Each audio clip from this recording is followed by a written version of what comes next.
राम का मंदिर फलाना उनके ही इशू में उलझा के पूरी जनता को रख दिया। आर्थिक पता सब है आपको कि ये मंदिर की जो जगह जो तोड़ी थी बाबरी मस्जिद वो थी, ये कहते थे ना वो जगह है, वहां से 3 किलोमीटर दूर मंदिर बनाया है।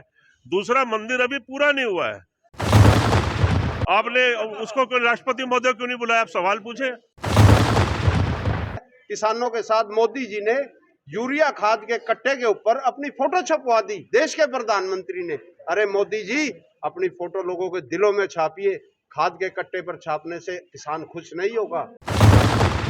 राम में तो मंदिर में तो आप कभी भी जा सकते हैं, प्राण प्रतिष्ठा के बारे में। दूसरा, ये तो एक राजनीतिक बात है कि कांग्रेस नहीं आ रही तो आपको क्या तकलीफ है? प्राण प्रतिष्ठा को तो आपने राजनीतिक कार्यक्रम बनाया है, हम नहीं जाना चाहते। ऐसा है कि हम हर जिले में अपनी एनएसयू की इकाइयों की सदस्यता और बढ़ा रहे हैं, तो एक किस्म से ये सदस्यता अभियान है, विद्यार्थियों को जोड़ रहे हैं अधिक से अधिक। तो जो हमारे कांग्रेस के मूल्यों विचारधारा में आस्था रखते हैं उन छात्रों को बुला के हम सदस्यता अभियान हमने चलाया हुआ है, और काफ़ी संख्या में आपने देखा है यहाँ 200-300 लोग हैं और भी आने वाले हैं। ये पूरा दिन चलेगा सेशन, तो ये किया जा रहा है। सर, क्योंकि आज हमारे भारत में 60-65% युवा हैं जी, तो उसको लेके जो क्या कुछ है? देखिए, युवाओं के लिए क्या है, पहले शिक्षा का, अपनी शिक्षा, अधूरी शिक्षा को पूर्ण करना और फिर किसी व्यवसाय या जॉब में या किसी सरकारी नौकरी में जाना।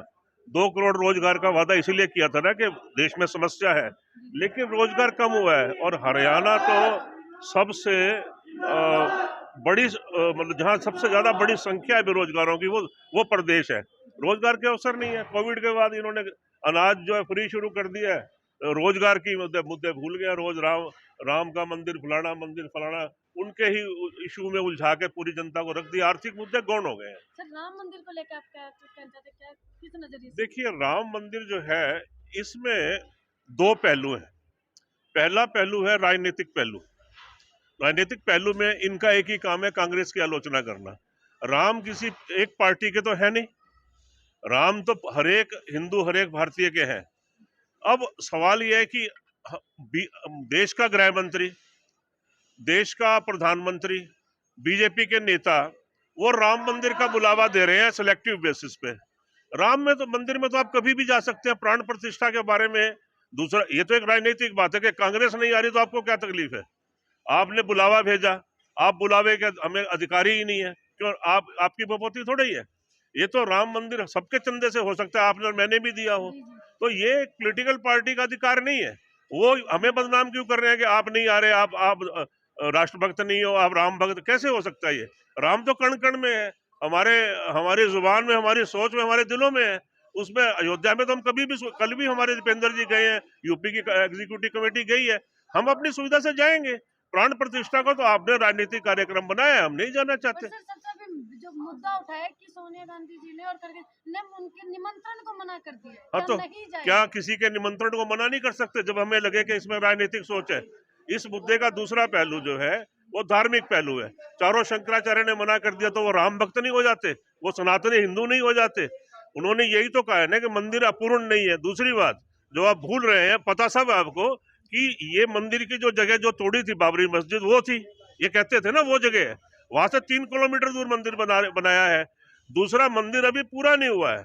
क्या कारण है आप सोचिए खुद ही, क्योंकि 22 तारीख के बाद कभी भी चुनाव आयोग द्वारा आचार संहिता लगा दी जाएगी, तब ये इस पैमाने पे आयोजन नहीं कर पाएंगे पॉलिटिकल रंग देके। इस वजह से इन्होंने 22 को कर दिया, हो सकता है 23 को अनाउंस हो जाए चुनाव। ये कारण है। तो राजनीतिकरण किया जा रहा है। जी, मैंने यही बोला कि इसका राजनीतिक पक्ष ये है कि ये कांग्रेस को बदनाम कर रहे हैं कि कांग्रेस नहीं आ रही। आप कौन होते हो हमें कहने वाले? हम आए ना आए, आपका कोई रोल ही नहीं बनता है। ये जो कमेटी है, विश्व हिंदू परिषद है, इन्होंने बनाया है, लेकिन पैसा सारे हिंदुस्तान ने दिया है। ये आरएसएस आगे प्रोपेगेंडा कर रही है इनविटेशन के नाम पे। आपने उसको क्यों राष्ट्रपति महोदय क्यों नहीं बुलाया? आप सवाल पूछे। प्रबुद्ध लोग नहीं। हाँ राहुल गांधी जो अभी भारत जोड़ो न्याय यात्रा कर रहे हैं, उसको लेके क्या कहना चाहेंगे? मैं उसके बारे में ये कहूंगा कि उनका जो संदेश है प्यार का संदेश है। एक तो वो जो पिछले 9-10 सालों में हमारे देश में जो नेगेटिव चीजें हुई हैं, जहाँ पे जनता त्रस्त है, उन मुद्दों को उठाना, लोगों से इंटरेक्शन के माध्यम से समझना है कि उनकी समस्या क्या है। ट्रक ड्राइवर के जाते हैं, खेत वाले के जाते हैं, पहलवानों के जाते हैं, वो हर जगह जाते हैं, हर वर्ग से ये जानना चाहते हैं। सर, भारत जोड़ो यात्रा पहले भी निकाली गई थी, लोगों ने बहुत उसमें सहयोग दिया, लेकिन दोबारा क्या जरूरत पड़ी कि दोबारा ये यात्रा वो एक निकाली? पर्टिकुलर ट्रैक पे चली थी ना, कन्याकुमारी और वो उधर से साउथ से। अब ये जो यात्रा है कहाँ से चल रही है? मणिपुर से। मणिपुर जल रहा है, मुद्दे को भी केंद्रित करना पड़ता है, जनता से भी मिलना है, और 6700 किलोमीटर की यात्रा है ये। उसका उद्देश्य ये न्याय यात्रा रखा, जस्टिस फॉर ऑल।